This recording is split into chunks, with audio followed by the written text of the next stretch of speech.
joined now by our panel, along with Republican strategist John Feehery. John, if your phone rang with a call this afternoon by a GOP operative, somebody who's running for office or in office, and they say, how should I, as a Republican, respond to what we just heard from President Obama? Your advice would have been what? Very carefully.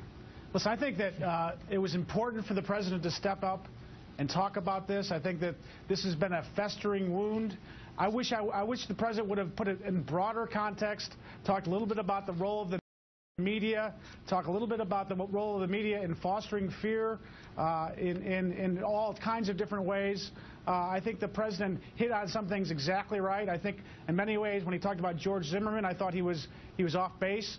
From the Republican standpoint, what you're trying to do is you're trying to grow your base. So you don't really want to get involved too deeply in a tit-for-tat kind of explosive discussion on this. I don't think you want to play to your base. You want to grow your base. So for a Republican consultant, what I would say, tread on this very carefully. Joy, it seems that already the statement that's being seized upon by opponents of the president is the comment where he questions the outcome had the race been different of Trayvon Martin. Yeah, I guess absolutely. That was predictable. Yeah, and I probably laughed a little bit because I don't see any context in which Republicans are trying to grow their base in any policy matter. But on the issue of I don't think that's right, Joey. I don't think that's right, Joey. Really? Because on immigration, their base is saying hell no and double hell no. I think a lot of Republicans are trying to grow their base, is my point. Really? Because on this issue, what I've heard is absolute vitriol toward Trayvon Martin and his family, and embracing of George Zimmerman is almost some sort of folk hero on the far right. I haven't seen any responsible voices within the Republican Party saying that's a bad idea, and not even any basic human sympathy for the family of Trayvon Martin. What I've heard and seen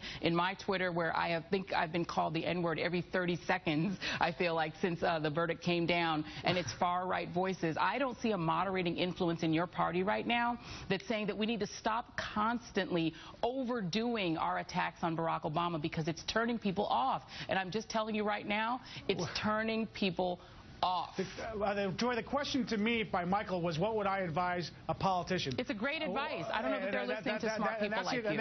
And that's the advice I would have said. That being said, I do think that this particular George Zimmerman trial has been overly played by the media and overly played by some people in a way that has been very destructive to the country. Well, and I do think that if you look at the trial and you look at the facts, there was no way that the jury could have reached any other conclusion. Sure there was. I don't think so. I looked at all of... No, you know what? Sure there was, John.